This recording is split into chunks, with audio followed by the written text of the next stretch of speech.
Hello, hello, my friends. AmyR here with Prairie Paper and Ink. Welcome back to my face and my card making space.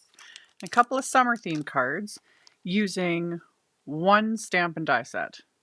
And that's it. Somewhat simple in a sense. I'm using the Beach Please stamp set from Honeybee Stamps. This was illustrated by Dawn Woolslegel.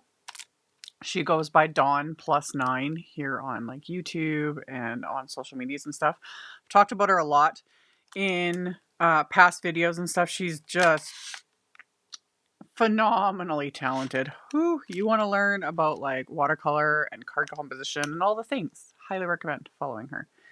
So she did this stamp set, and when I first saw it, I was just like, that's a lot of coloring. But then I took a really good look at it and I'm like, wait a minute, it's not that much. And it's such a nice, the scene, everything. So I pulled out my good watercolor paper and my good watercolors, and that's what I did. And I enjoyed it. And I did very simple watercolor backgrounds as well that anyone can do, honestly. So as always, links to everything I used will be in the description box below the video. My links are affiliate links. That just means if you click on one of my links, end up placing an order, I get a little kickback from that at no extra cost to you. It's what helps pay the bills, keeps the channel going, etc. And let's get into making these cards. So when I said I was using my good watercolor paper, that means I'm using my Arches.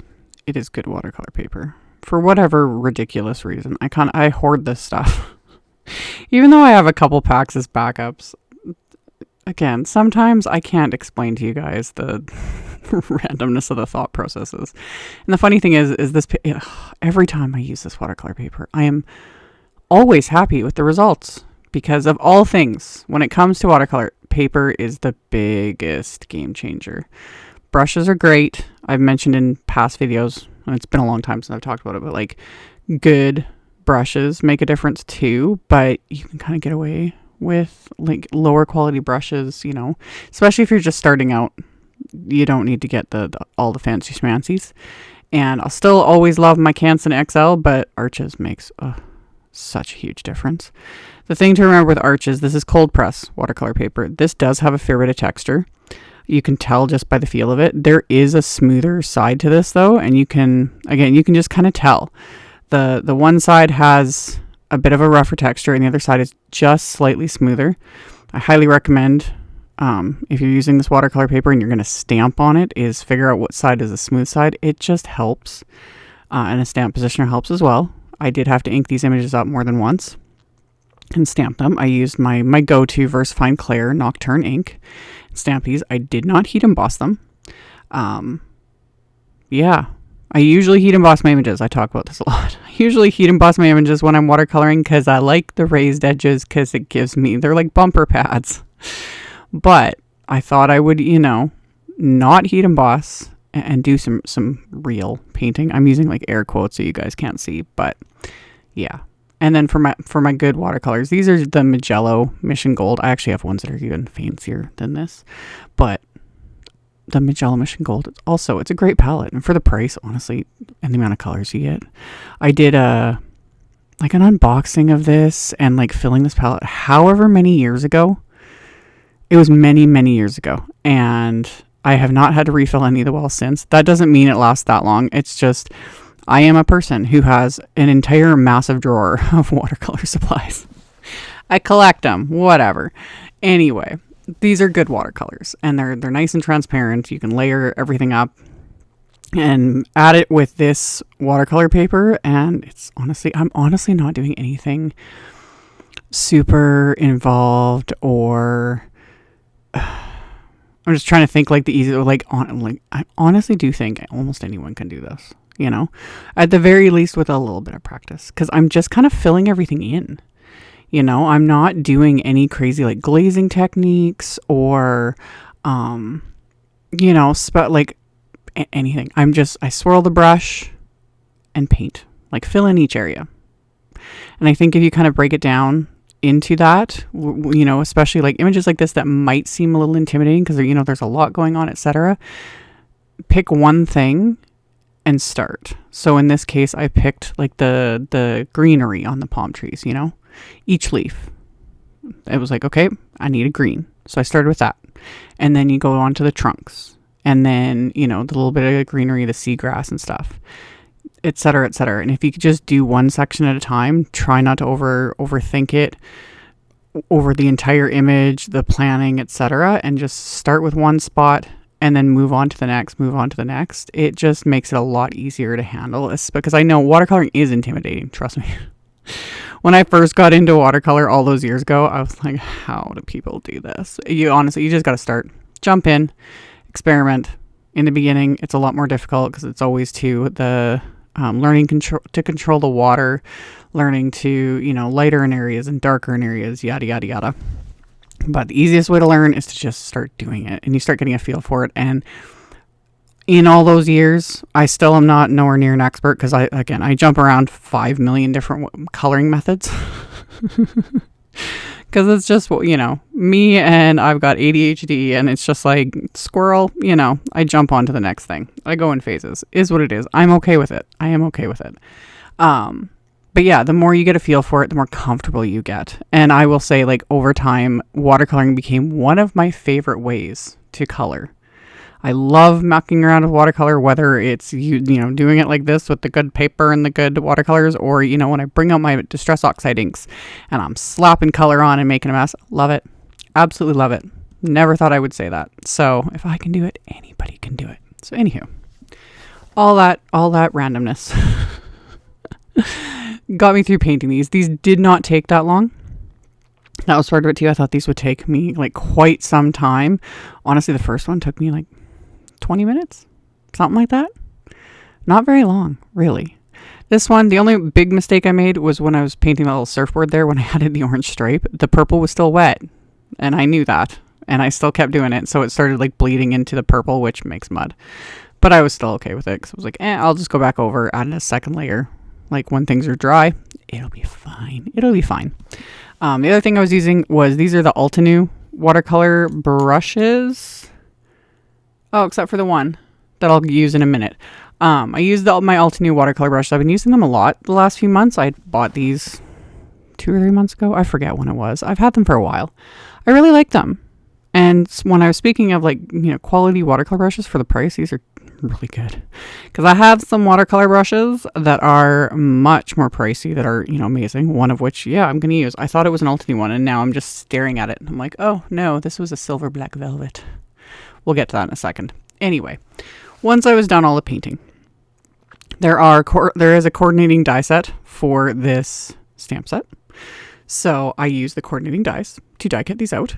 Made sure everything is dry. You don't want to do any die cutting when whatever it is, whether you've like watercolored anything, you want to make sure it's dry, because if there is any moisture still, things can tear.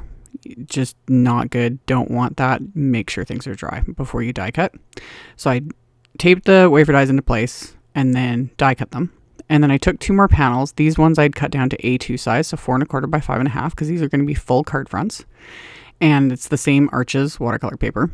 And I'm just painting very simple backgrounds, like sand and sky. Simple. And this is where, yeah, I thought I was using the larger Altenew brush, because they're similar. They're similar to the silver black velvet. Not quite, but very close. And those of you that have been around a long time, there's a lot of us makers that, you know, got these silver black velvet brushes. I don't have a link for this, because yeah, I've had this for years. This is a size 8. They are very nice brushes. You're getting into pricier brushes with these. And again, for most makers, you don't need them. It's another one of the many things I like. I have a soft spot for fancy brushes, and I'm always curious, like, ooh, will this brush be better than this brush? It's the same thing with like my watercolors. Will this set be better than the set 5,000 sets I already own? Like I said, sometimes it's hard to explain the thought process. Anyway, these backgrounds were super simple. I just slapped on a bit of brown for the sand. And then the first one I did like just a mixture for blues. This one I went a little out and added a bit of purple to that first bit. Love how these blended together. Again, good watercolor paper makes that difference. It just, zero effort needed. you know, and you could get fancier and like leave space for, you know, white space for the illusion of clouds. There's so many things you could do, you know, ombres and sunset backgrounds, all that kind of stuff. I kept it simple because I haven't done that kind of stuff, especially with the good paper, in a really long time. So I just kept it simple, you know, kept it where I was comfortable with. And then I added little dots with the paintbrush and just more color, less water. And so I got the little darker dots for the sand. And then once these backgrounds were dry, I put them in my splat box and I took some white gouache, added a little bit of water to it, and used my fan brush and added splatter. I kept the splatter a little bit lighter and, you know, lighter and tighter for the like sand. And then I added like more to my brush. So I got the big splotchy bits for more of just the background, just for funsies. So splattered that across both of these backgrounds, let that dry. And because I never taped these down or anything like that, they're a little bit warped, nothing too bad. But I've shown this in other videos as well. This is what I use my MINC the most for. A laminator will work for this as well if you have one.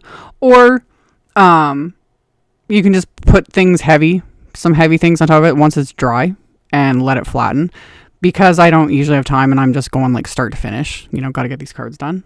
I use my MINC and I just stick it in a piece of parchment paper and run it through, and the heat and the rollers flatten it right out. The only time you do not want to do this is if you have done any like heat embossing on a background, you know, that has embossing powder or paste or anything like that. Do not run it through like a MINC machine, because the heat's gonna like melt that stuff and then the roller and it's gonna smear and it's gonna be a mess. So you want backgrounds that have just like, you know, watercolor, paint, that sort of a thing. And again, you just want to make sure they're dry and it flattens them right out. And that just makes life so much easier. But again, you can just set them somewhere, put a bunch of books on top of it. It'll be fine too. And it'll be flat the next morning. It'll be good to go. So after I'd flattened my backgrounds, I grabbed a scrap of red cardstock and I used my anti-static powder tool on that, just so that the embossing powder doesn't cling to anything other than the stamped sentiment. And then I put this on a foam pad. A mouse pad will work too. That gives you a little more give when you're stamping with like an acrylic block. You can use a, you know, stamp positioner as well. But since I was stamping this twice, I was like, I'll just use an acrylic block. So I inked up a sentiment from that same stamp set and stamped it with the clear embossing ink, covered it with detail white embossing powder, tapped off the excess. And then I'm going to melt this with my heat tool till everything is smooth and melted and good to go. And the sentiment says, wishing you a relaxing birthday. So once I've got them both melted, I use my microfiber cloth, rub that over to remove that excess anti-static powder. And then the coordinating die set not only die cuts the main images, but all the sentiments in the set as well. So I grabbed the die that matched the sentiment. Same thing, taping that into place so that it doesn't shift when I run it through my die cut machine. And then I'll die cut both of these sentiments. And then, of course, I managed to add baker's twine to these. Because for the most part, like I said, these are fairly simple cards. The focus is those main images. But I was like, oop, there's enough space for me to tie a bow. So I'm going to add some baker's twine. So wrap that around the background. And then, as always, reverse tweezers for the win. It holds that little knot in place. I can make my bow, fiddle with it, get it the way I want it, pull it tight, remove the tweezers, pull it tight again. You know, fiddle with it, trim off the excess. And then to adhere those scenes that I had painted, I used some thin foam squares. So it'll just pop those up and give it a little bit of dimension. Just making sure to avoid putting any foam squares where the baker's twine is. So everything, you know, sits proper and doesn't have any weird lumps. And then for the sentiments, I used thicker foam squares, like kind of average thickness foam squares. And place that right where... like the cardstock has nothing behind it, if that makes sense, you know, because it's that like with that one, the top portion of the sentiment is going to hover over the baker's twine and the bottom of that image. So I put the sentiments on, and then my card bases are going to be A2 note cards. One's going to be portrait, one's going to be landscape, and they're both just white note cards that I am going to stamp those images now with just some light blue ink. This was Concord & Ninth's Aqua Sky ink. So I stamped that, and on this one, I stamped the sentiment crooked. It drove me nuts. Off camera, I redid it. And I actually just stamped on the other side. This portion is where I actually adhered the background to. This becomes the front of the card, and you won't be able to see it because I stamped the sentiment crooked, and oh, it was annoying. I was like, at first I was like, oh, it's fine. And I was like, nope. So yeah, flipped it over, stamped the image again, stamped the sentiment straight. And then when I adhered everything, I adhered the card front right on top of it. So there's always a way to fix it. So I did that. With the second one, this time made sure the sentiment was straight. So I stamped the image. And again, if you're not into coloring, like images, specifically ones like this, just stamping them in color. I love how they look on the inside of the card because you've got there's so much detail to it. So if you're not like a colorist, you know, you do not like color, but images like this are so nice. It's like you could just stamp them in just a nice color, like a blue, you know, or brown, whatever.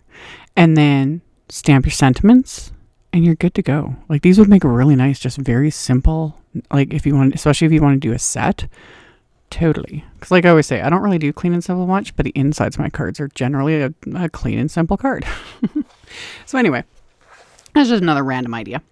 And then I grabbed some little red clay hearts from my stash, added those as my final little embellishment, just to, you know, give them that little something. And then I pulled out one of my white Jelly Roll. This is the Jelly Roll 10 pen, the same one I use, like always.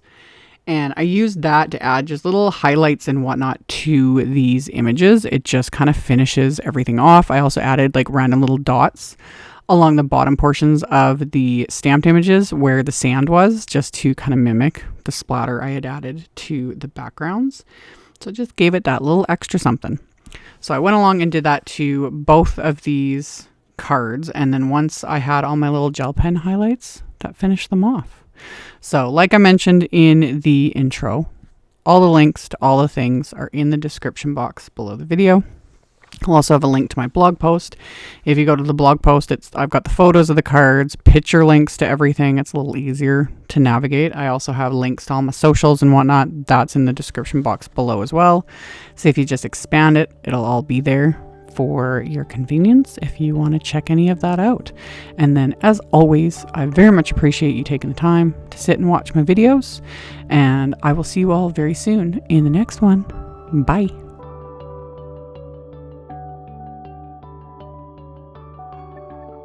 Thank you so much to my amazing Patreon supporters. For anyone that might be interested in supporting me over on Patreon, the link to that is in the description box below the video. For everyone else, as always, thank you all so much for taking the time to watch my videos, for thumbs upping, commenting, subscribe if you haven't. I'd love to have you. And here's a couple other videos for you to check out in case you missed them. Bye.